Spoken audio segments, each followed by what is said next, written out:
On this week's episode of the Best of Johnston County podcast, our guest is Kay Johnson, the Executive Director of Harbor in Johnston County.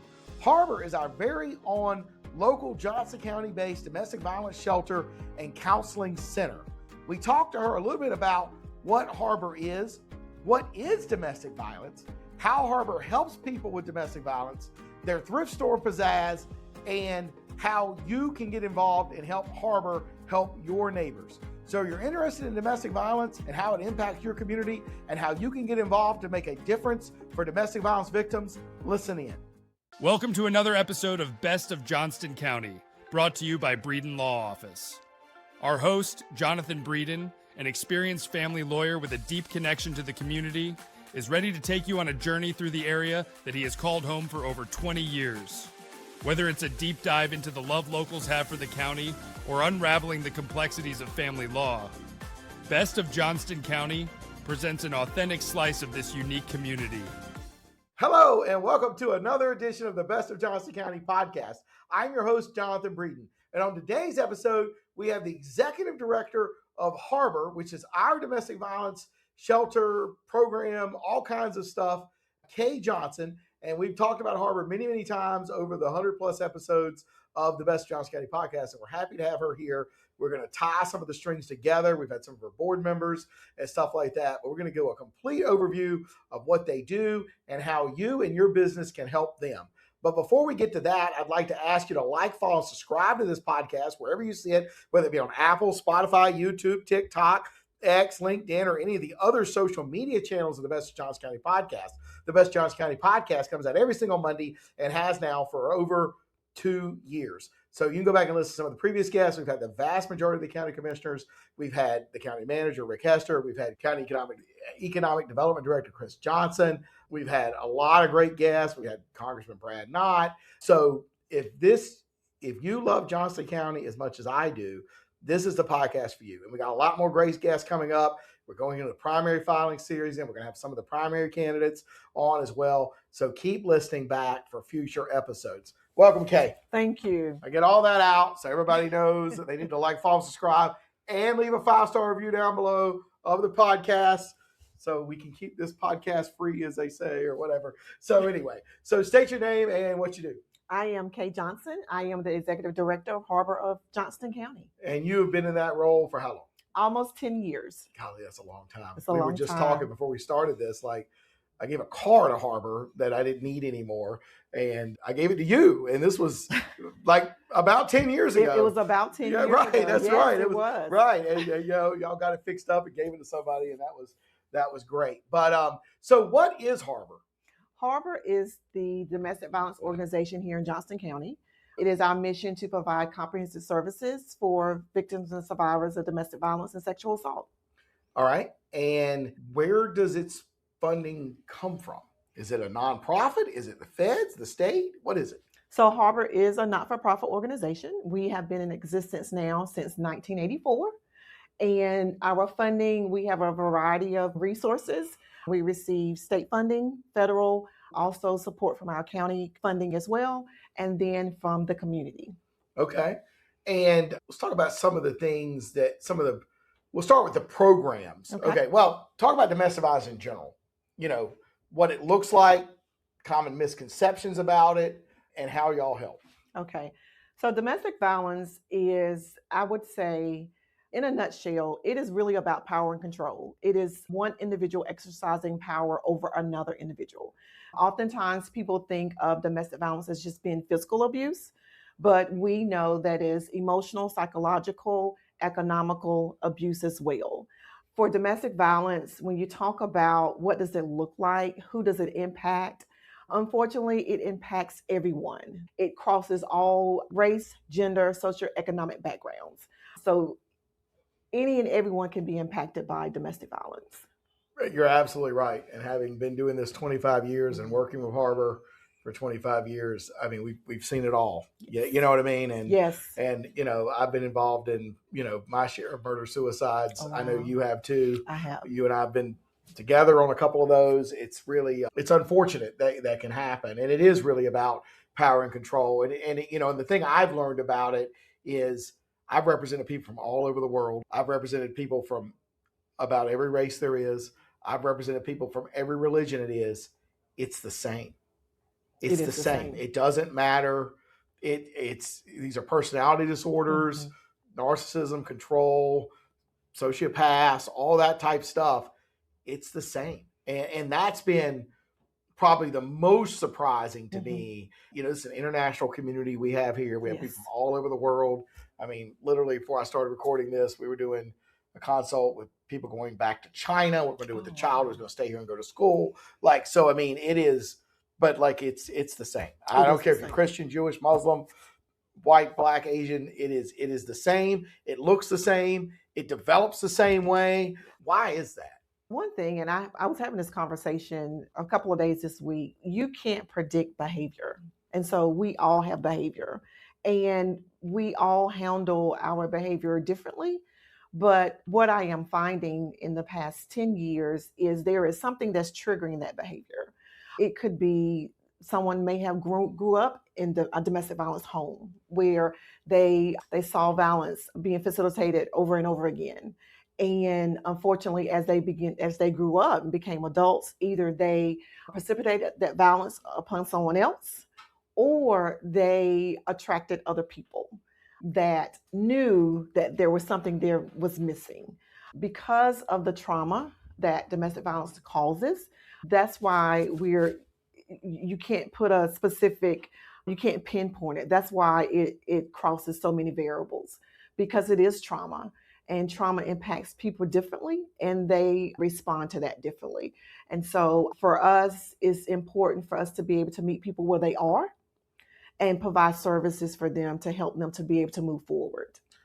What brought you into doing this? Oh, wow. I mean, you did some other stuff before this. I did. Right. I mean, I met you long before you became the executive director, but like, I did. Why this job? Why 9.5 years later are you still doing it? Well, I've actually been in the nonprofit industry now for 30 years.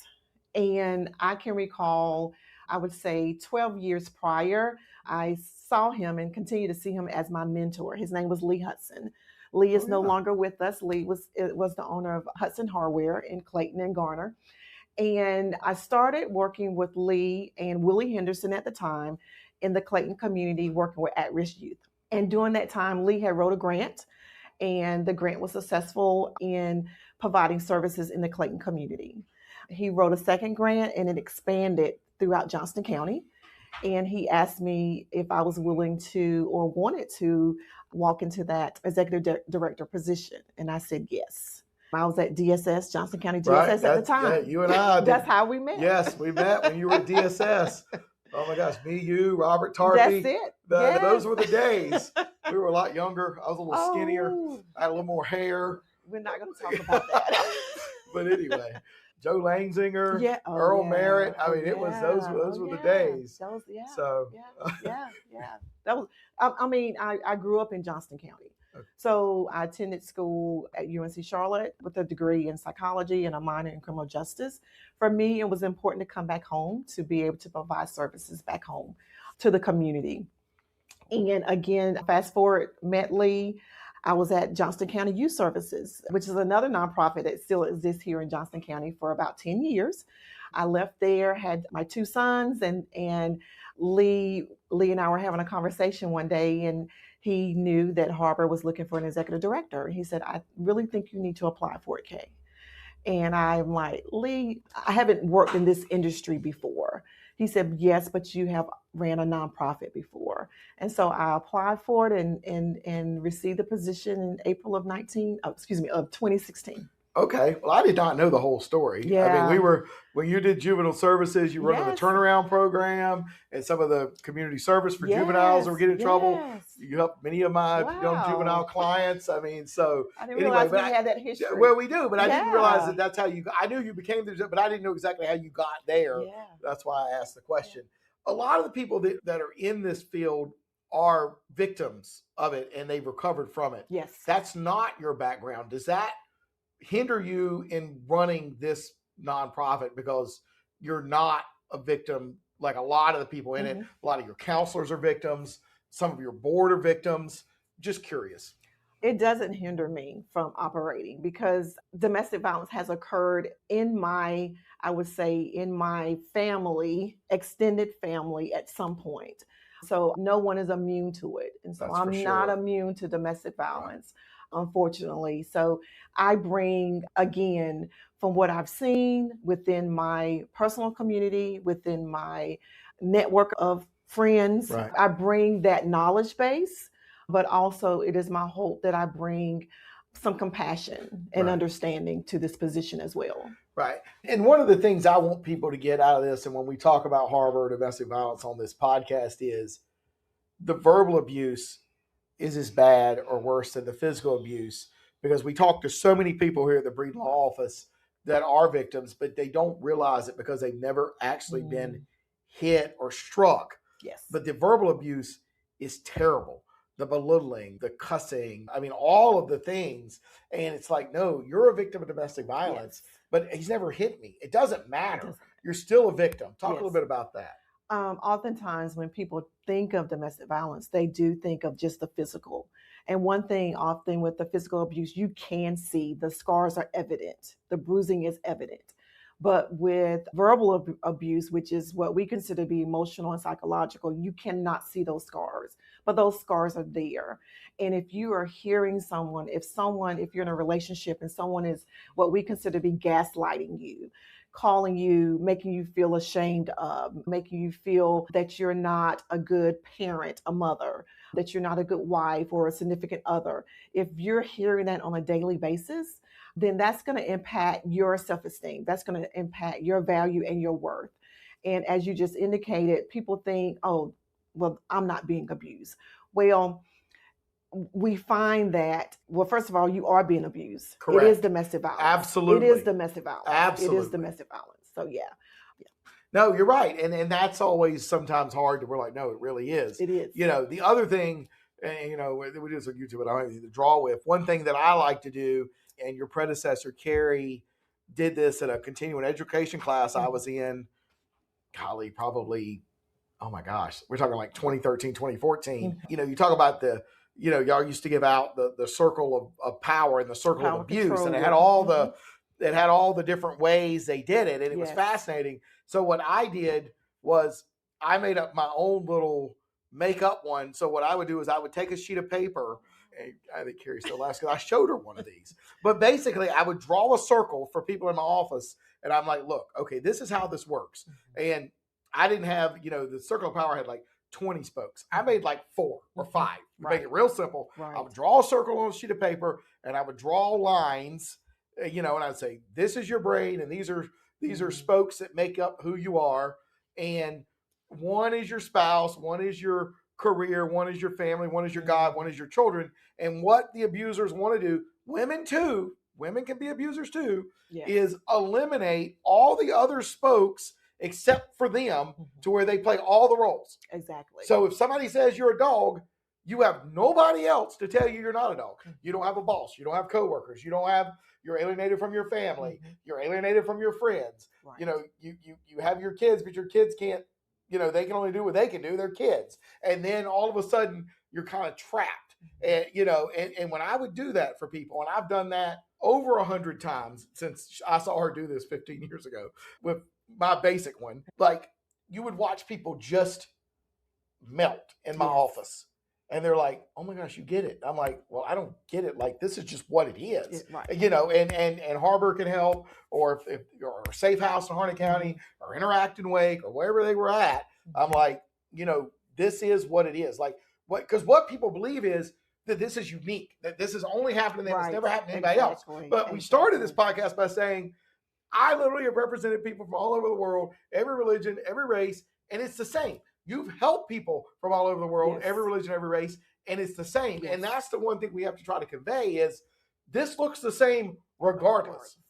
I mean, it just is what it is. And, you know, and we don't have time today to get into narcissism, borderline personality disorder, and sociopath, and all the personality disorders that sort of lead to this abuse. And then there's also a part from the victims, you know, I believe victims are raised, you know, and I think children are really a disadvantage, which is I'm glad, you know, we talk about that a lot, that children really do absorb this. And it's really, it's really, really unfortunate. And, there's a part of the victim that believes what they're being told. Exactly. Because they're lacking some self-confidence from something in their background, something in their childhood, maybe their relationship with their father that was not good or didn't exist or whatever, if it's a woman, and then the man the same way. And what I used to always say to people is, and you probably would agree with this, is the perpetrator sees themselves as here and they see their partner as here. Even though the perpetrator is a pretty good person, but they don't have self-confidence either. Right, exactly. And they have to break this person down so that they won't leave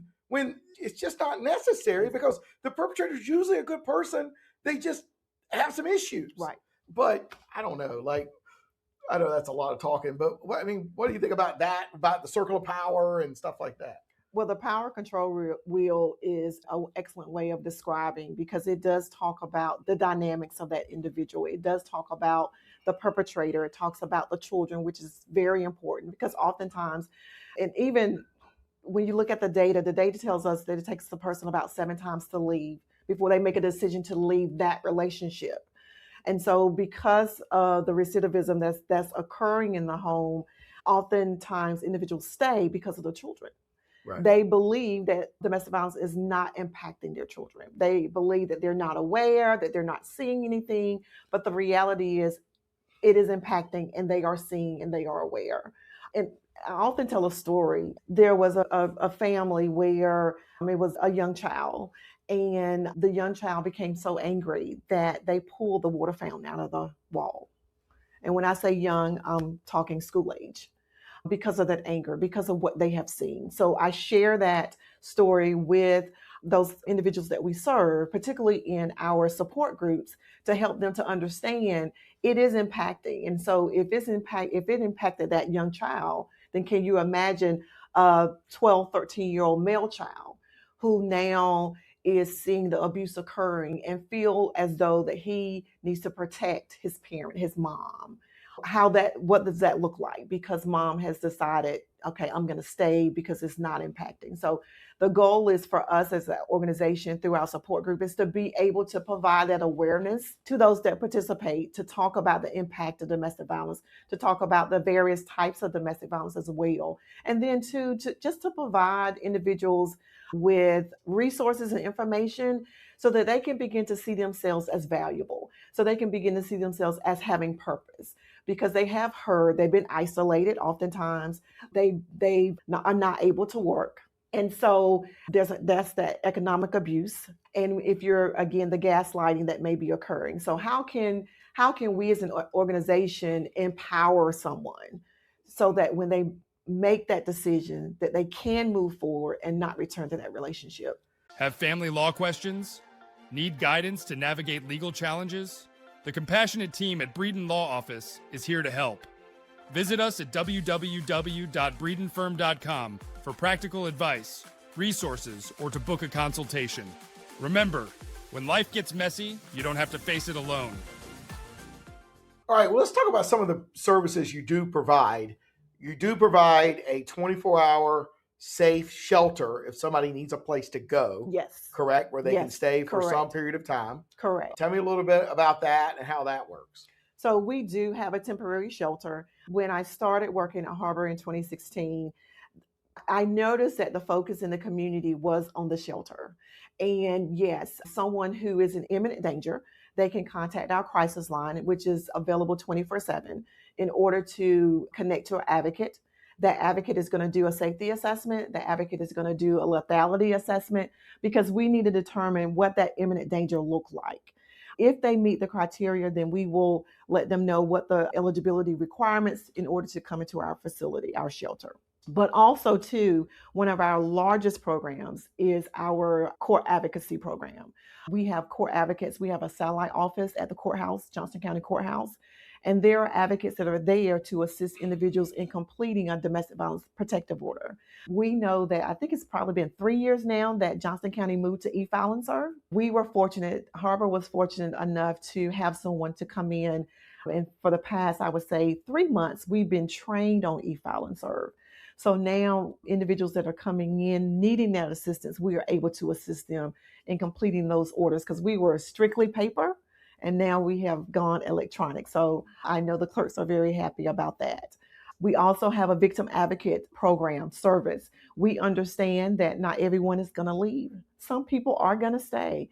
And that's why it's important to connect those individuals to the support group so that when they have what they need, they have the information that they need, they have information regarding resources, and we have also assisted them with a safety plan. So when they are ready to leave, there are certain things that need to be in place to help them to be able to move forward.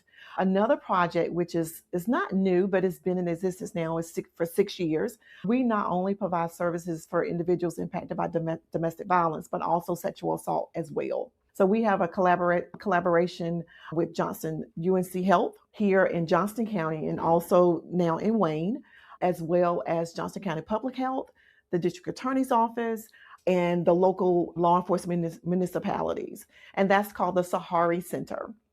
The Sahari Center project was implemented because we knew that sexual assault was occurring within our community. But there was a disconnect. We were not being notified of those victims that needed to be served. Oftentimes they were crossing county lines. They were going to Wake County, which is great that they were receiving services. But when they came back to Johnston County, there was no connection to our organization. So the Sahari Center currently has a medical director, a forensic nurse director, and we have 10 what we call SANE or forensic nurses. And that particular project assists in collecting forensic evidence for someone who's been sexually assaulted, but also because we have seen in the past 2 years an increase in strangulations within our community, they also assist in touch DNA for those strangulation victims. Oh, that's really good. I didn't know about the Sahari Project. Yes. I really didn't. So I've learned something new here today. Yes. So one of the things you do offer that I refer people to here at our office every week are your classes. Mm-hmm. They are remote now since COVID. Mm-hmm. It's a rotating 10 weeks, so you can come in at any point. Exactly. And there's 10 lessons.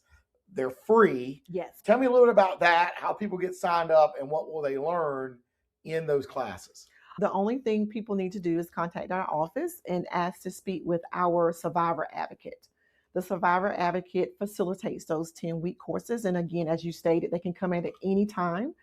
And I would say the main goal is helping individuals to understand the impact of domestic violence upon themselves and their family. We talk about the impact of domestic violence upon their children. We talk about what economic abuse looks like. We help them in determining what short and long-term goals look like for them. And then we also connect them to resources within the community. One thing about Harbor, and this is what I love about being here in Johnston County, is we do not operate in a silo. It really does take other collaborative partners in order for those that we serve to be able to move forward in a successful way. So a part of the classes is introducing them and making them aware of services that are in the community and how to connect to those services. Well, that's great. That's great. And, it talks about, one of the things is by putting people in touch with community services, it helps them develop a plan on how to get out. Yes. And it also lets them know that they're not alone. Everybody there is going through the same thing. And you have rich, you have poor, you have black, you have white. There are all these classes. They used to be in person before COVID. Now I know they're online, but it's all the same. It doesn't matter. You're not alone, And the other thing I always felt like it did a decent job of was sort of building people up and helping with their self-confidence. Yes. You know what I mean? Yes. I went and I saw the play Water for Elephants the other night. And one of the main songs near the end, the theme of the play is it's a traveling circus in the early 1930s, and it's a struggling circus, and it's got all types of characters, and it's a sort of an overbearing ringmaster, and he treats the employees bad, everybody bad. But one of the songs was I am nothing. And because that's what he's telling the people that are working for him, that you are nothing without me. Well, that's exactly what happens in a domestic violence situation. Yes. And, ever since I watched that play, and there's some dramatic scenes that happen during that song. I'm not going to ruin the play if anyone wants to see it. Or if you go back to watch the movie from, I think, 2011, the movie's out there. It was a really good play. But it's like, that song has been going in my head since they sang it, and it's like, I am nothing, and I'm like, no, you're not. You know what I mean? But that's what it would be told, right? And so that's the thing, and that's what these victims are being told. Exactly. Oh wow, that's powerful in so many ways, and hearing that, because you're right, they are being told every day, all day sometimes, that they have no value. And even though you indicated earlier in the show that domestic violence does impact males as well, the majority of the clients that we see are female. And being a female, I know I've been there as a young person, when you're trying to find your way, a young adult, I should say, you're trying to find your way, and you don't have anyone encouraging you. And that's where those individuals are. They don't have anyone encouraging them. I've been fortunate that I have a network of individuals that pour into me often. And our role as advocates is to pour into those that we work with. And so what do I mean by that is, first of all, we listen. Right. We listen to their story. We want to hear their story. We want them to share their story, because it really relieves them of all of that anxiety, of some of that trauma. We it's temporary, so we can't address it all, but we can at least let them know, as you indicated, that you're not alone, that there is someone here that is willing to listen, that believe you. That's important as well.